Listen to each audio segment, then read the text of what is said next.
Hello everyone, and welcome to Poetry Surprises. Back in the garden for a second day. This is quite remarkable, although it's quite stormy. Anyway, I wanted today to introduce you to my collection that was published in 2012 called Earth. There it is. There I am.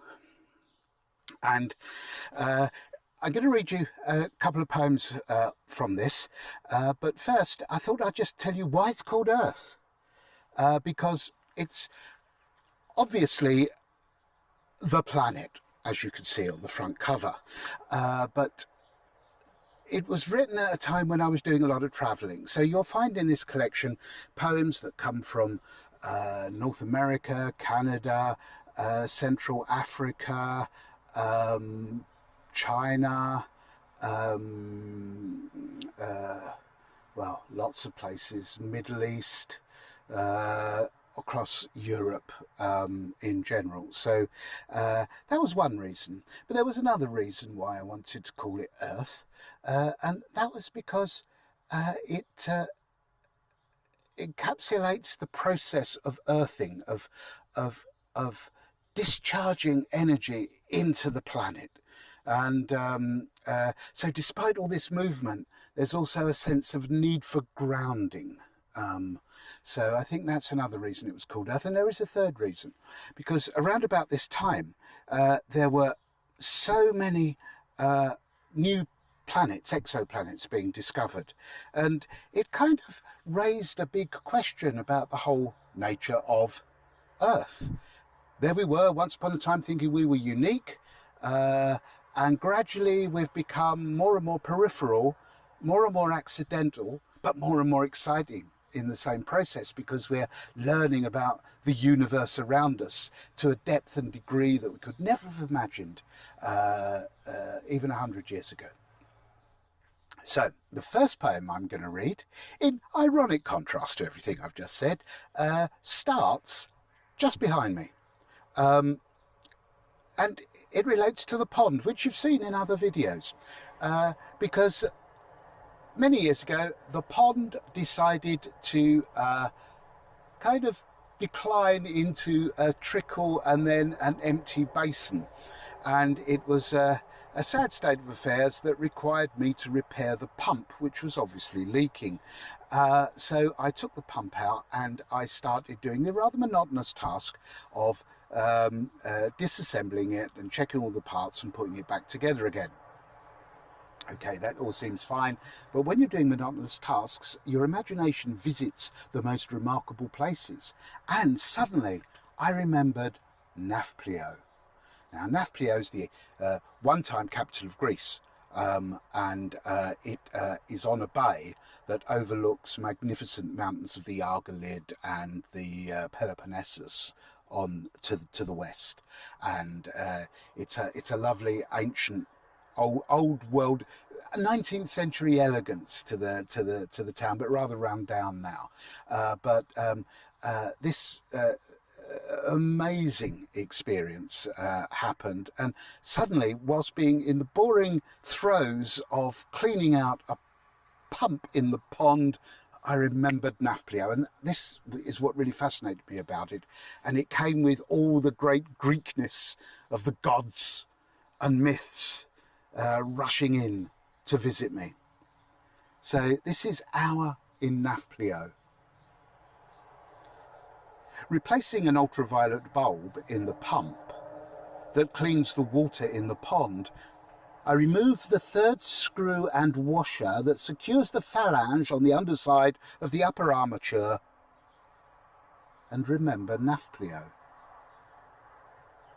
Our view from the hostel rooftop across the open-armed bay, as the day marooned and small flares ignited in tavernas around the harbour, vying with a dying sun to be briefly Apollo of the purple hair, Aphrodite of the flaming sea. Jibs stood steady over a freighter in the docks as they camouflaged into shadow, and hamlets once hid in the mountains flickered orange in an asphalt sky as if suspended among Arcturus and Mars. A fair-haired traveller asked in her wiry twang, "You guys English?" And we laughed to think you were a guy, which made us English, and left the blonde bemused. The next poem I'm going to read is called Sacrifice. Now, this poem takes place in Copenhagen in Denmark, and in the National Museum there is a series of rooms dedicated to discoveries made of bog people buried in bogs more than a millennium BC and preserved and now rediscovered to present a new kind of human reality to us in these preserved spaces where they almost become relics, icons, some way of touching the past, touching humanity that is robbed of life but somehow mysteriously preserved in form. And there's a subtitle to this. It says, "The young blonde girl from Egtved was buried one summer day in 1370 BC. Sacrifice. Monday, she lay on sphagnum and bog cotton, closed her eyes to drift with the wind in the trees, bird song and buzzing bees. On Tuesday, the load of her body sank. Wednesday, she drank rain. It fell and soaked her skin, her fingers, hair, woolens, jewels, eyes, brain, and the cindered bones of a child at her side. Till Thursday, they became salt pickled in vinegar, airtight, untainted. And on Friday rose to float in a glass casket, be shared among mothers and daughters, as today's peat and pollen grain, hide and silence, wonder, gift, bedtime story, sorrow, bread. Tomorrow's earth.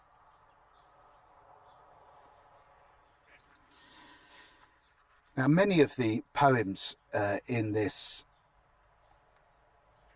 collection end on the word earth, or end on a reference to a burial, an earth relationship. I was quite surprised, actually. I didn't even realise it until I've re-looked at it since it was published. The book itself is published by Luath, incidentally, but you can find out more about that on my website, www.johnhudson.info/bookshop. Now, the final poem that I want to read you is called After the Flood. Now, when Hurricane Katrina struck New Orleans, we all saw the images. We were all shocked, maybe horrified by the response, horrified by the things that he exposed about American society.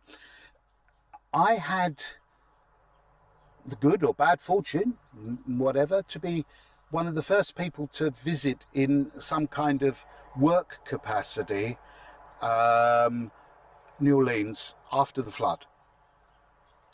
It was an interesting experience. I'd always wanted to see New Orleans. It was the first time I'd been there. As I entered New Orleans, I saw the cars stacked up underneath the motorways. They'd floated there and just got stuck. They were still there. On the outskirts of the city, whole areas were laid completely waste. inside the city there was some kind of semblance of life, but the seedy grandeur, cultural energy and effervescence that was New Orleans, the music, the brothels, the streets with their balconies, they were all a little underwhelming, sad.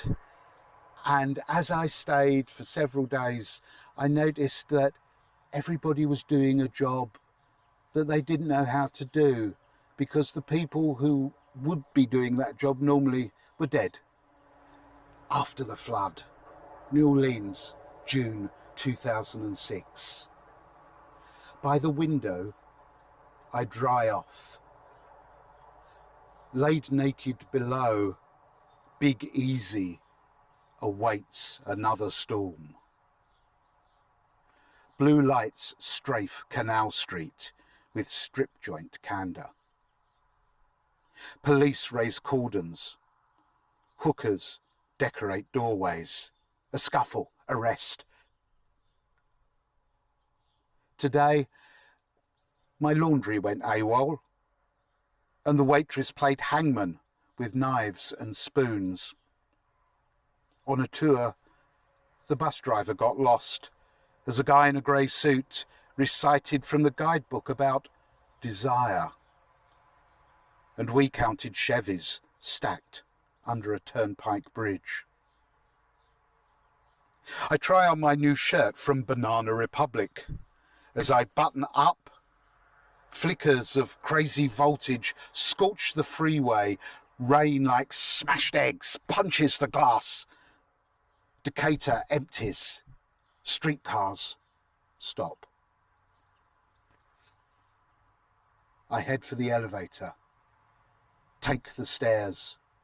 Push onto the sidewalk. The only safe street's Bourbon, its whorehouses lit for trade. I drift to the carousel. The barman shakes a sidecar, says zombies have quit their tombs, and traipse the Mississippi mud. Drifting like smoke from a stale cigar. And adds, pouring my rye, we've only the gators to keep us safe.